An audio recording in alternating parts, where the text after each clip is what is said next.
Olá pessoal, meu nome é Alberto Lobato, sou aluno de mestrado da FEF Unicamp, faço parte do time LEP e sou orientado pelo professor doutor Alcídio José Scaglia. Vou apresentar para vocês agora o meu trabalho intitulado Investigação da Sensibilidade Pedagógica do Treinador no Futebol, um estudo exploratório. O contexto da rua acaba contribuindo para a formação esportiva das crianças. Isso porque este ambiente acaba propiciando a elas diversos e inúmeros tipos de jogos e brincadeiras ao longo do tempo. Esses jogos, por sua vez, acabam se assemelhando com as modalidades esportivas mundialmente conhecidas que nós temos, como é o caso do futebol. Ou seja, neste contexto, as crianças acabam criando atividades relacionadas à família dos jogos de bola com os pés, onde o futebol está inserido. E esses jogos, com o passar dos anos, acabaram formando uma pedagogia da rua, nada mais nada menos que uma forma de ensino, onde os alunos acabam sendo privilegiados na sua autonomia, ou seja, o indivíduo pode tomar suas próprias decisões. Além disso, eles vivenciam jogos variados e se relacionam com seus pares que apresentam diferentes níveis de experiência. Nesse sentido, o jogo acabou sendo investigado pela literatura sob diversas perspectivas, e uma delas foi investigar quais tipos de modificações afetam o comportamento coletivo das equipes, como, por exemplo, o número de jogadores. Então, o que acontece quando joga uma partida de futebol com muitos ou poucos jogadores? No mesmo sentido, será que faz diferença jogar futebol com uma baliza grande ou com várias mini-balizas? Será que o uso excessivo de regras ele acaba contribuindo ou atrapalhando os meus jogadores? E, por fim, será que também tem diferença jogar futebol em campos pequenos, médios e grandes? É importante frisar que todas essas variáveis elas influenciam no comportamento das equipes e também nos auxiliam, enquanto professores, a montar e sistematizar nossas aulas. Porém, é importante destacar e nunca esquecer que o jogo tem uma característica imprevisível, ou seja, muitas das vezes a gente pode acabar criando uma atividade para trabalhar determinado conteúdo, só que isso pode não acontecer, simplesmente porque a relação do jogo com o jogador ela é dinâmica e não linear. Logo, a pedagogia do jogo se apresenta como uma proposta didático-metodológica que visa auxiliar os professores, treinadores a sistematizar a sua aula de futebol. Para isso, ela apresenta alguns conceitos que é preciso levar em consideração, como, por exemplo, o conceito de possibilidade. Ou seja, a possibilidade se trata dos conteúdos evidentes dos jogos. Então, por exemplo, jogos trabalham conteúdos específicos. Então, se a gente pegar, por exemplo, o jogo de bobinho, ele acaba oportunizando os alunos trabalhar a manutenção da posse de bola. Quando a gente pega o jogo de artilheiro, acaba possibilitando ao aluno trabalhar o princípio de finalização à baliza. Então, de um modo geral, jogos que apresentam objetivos específicos. Porém, quando a gente leva em consideração a potencialidade, é nada mais, nada menos que a relação do aluno com o jogo. Ou seja, um aluno que participe de um jogo de bobinho, ele vai manifestar o princípio de manutenção da posse de bola de diferentes formas. Ou seja, ele pode apresentar uma dinâmica de troca de passes mais intensas ou mais lentas. O que vai interferir nesse resultado é o seu nível de experiência. Então, muitas das vezes, quando a gente projeta uma atividade, é preciso levar em consideração tanto o objetivo a ser atingido, quanto quem são e as experiências dos nossos alunos. Por fim, a sensibilidade pedagógica, ela atua como se fosse uma espécie de filtro pedagógico, ou seja, nós, enquanto professores, nós temos as funções de criar atividades coerentes com o objetivo do nosso treino e também levar em consideração a experiência do nosso aluno. Nesse caso, uma das nossas funções é a criação de jogos. Porém, nós também temos que nos manter atentos, pois quando a gente observa as informações que advêm desses polos, pode ser que ela esteja coerente com o objetivo que nós queremos trabalhar ou não. E neste segundo caso, será necessário que nós realizemos uma segunda função, que é a de ajustar o jogo. Nessa perspectiva, o objetivo do nosso estudo é investigar a sensibilidade pedagógica do treinador de futebol.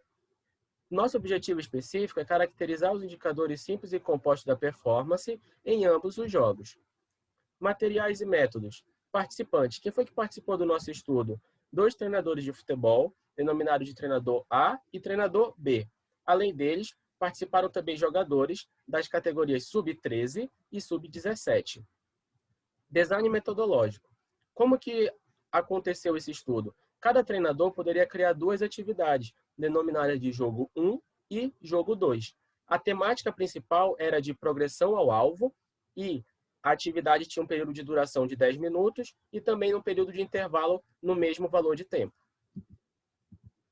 Instrumento. Como que a gente avaliou os jogos? A gente utilizou os indicadores simples e compostos da performance, que basicamente se divide em indicadores simples, como, por exemplo, duração da sequência ofensiva, número de jogadores envolvidos, número de toques na bola, passes e chutes. E também indicadores compostos, que nada mais nada menos são do que um rácio de 2 indicadores simples, como, por exemplo, jogadores envolvidos por duração, toques na bola por duração, passes por duração e assim por diante. É importante frisar que os indicadores compostos nos dão uma informação a mais, ou seja, quando a gente divide dois indicadores simples um pelo outro, que são originalmente variáveis técnicas, a gente acaba obtendo algumas informações táticas. Por exemplo, ao se dividir jogadores envolvidos por duração, a gente acaba tendo acesso ao ritmo de envolvimento coletivo das equipes. Quando a gente divide toques na bola por duração, a gente acaba descobrindo o ritmo de intervenção sobre a bola. Passes por duração, a gente acaba descobrindo o ritmo de transmissão da bola entre os companheiros. Nesse sentido, esse nosso instrumento, ele acaba nos fornecendo tanto informações técnicas quanto informações táticas de ambos os jogos criados pelos próprios treinadores.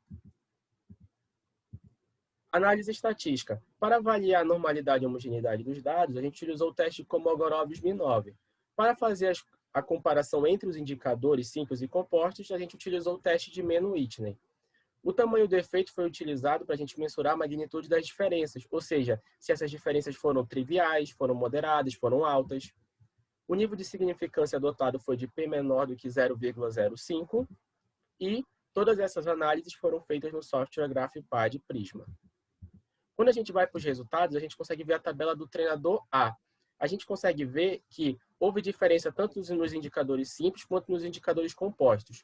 Contudo, as diferenças de moderadas a altas apenas se apresentaram nos indicadores compostos. Então, nós conseguimos perceber que o treinador A, do jogo 1 para o jogo 2, ele acabou aumentando o ritmo de envolvimento coletivo da sua equipe, juntamente com o ritmo de transmissão de bola entre os companheiros.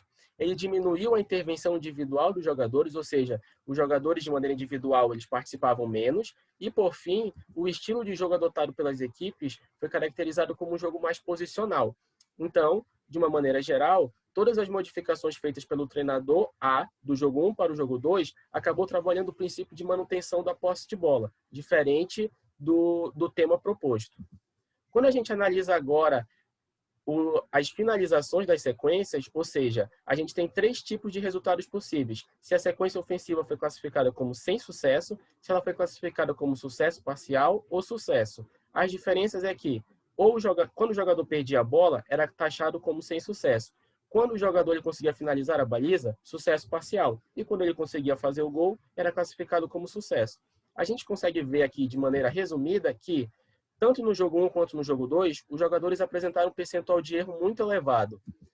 Em compensação, eles tiveram uma melhora no sucesso parcial, mas logo em seguida, aquilo que eles já acertavam, eles passavam a errar. Então, as modificações do treinador A trabalharam um conteúdo diferente daquele proposto e não conseguiu fazer com que os seus alunos errassem menos.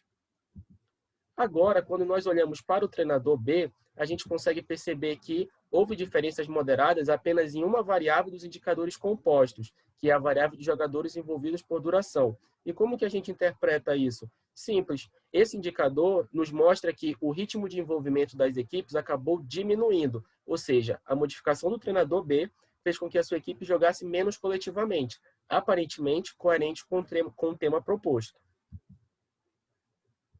Quando a gente olha agora as finalizações das sequências ofensivas, a gente consegue perceber que os alunos começaram a errar menos do jogo 1 para o jogo 2, após a modificação. Eles começaram a acertar mais a baliza, ou seja, a finalizar mais em direção ao gol, e a taxa de sucesso, acabou não dando muita diferença. Então, de uma maneira em geral, o que a gente pode concluir?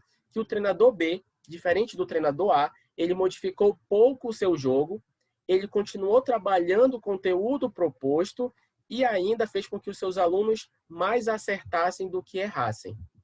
Na discussão, é importante a gente frisar também que na literatura nós temos tipos de ataques que as equipes adotam. Então, por exemplo, nós temos o ataque indireto, que ele é classificado como um ataque posicional, que trabalha o princípio de manutenção da posse de bola. Ou seja, as equipes que adotam esse estilo de jogo, elas acabam ficando mais tempo com a bola, elas acabam trocando mais bem, esperando a melhor oportunidade para finalizar a baliza. Essas características estavam mais presentes no treinador A.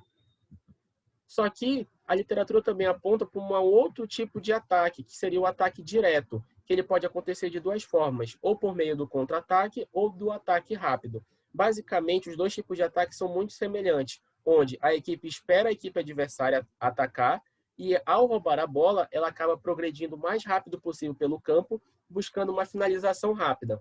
Nesse sentido, a gente consegue entender que as características do jogo do treinador B acabaram se assemelhando a um ataque direto, trabalhando o conteúdo proposto no nosso estudo. Na conclusão, nós podemos resumir da seguinte forma: as atividades do treinador A apontaram para a temática de manutenção da posse de bola, enquanto as do treinador B trabalharam o tema proposto. Conclui-se, então, que a sensibilidade pedagógica dos treinadores influenciou no tema original da aula, de maneiras diferentes. Aqui estão as nossas referências. Muito obrigado pela atenção de todos e até uma próxima oportunidade.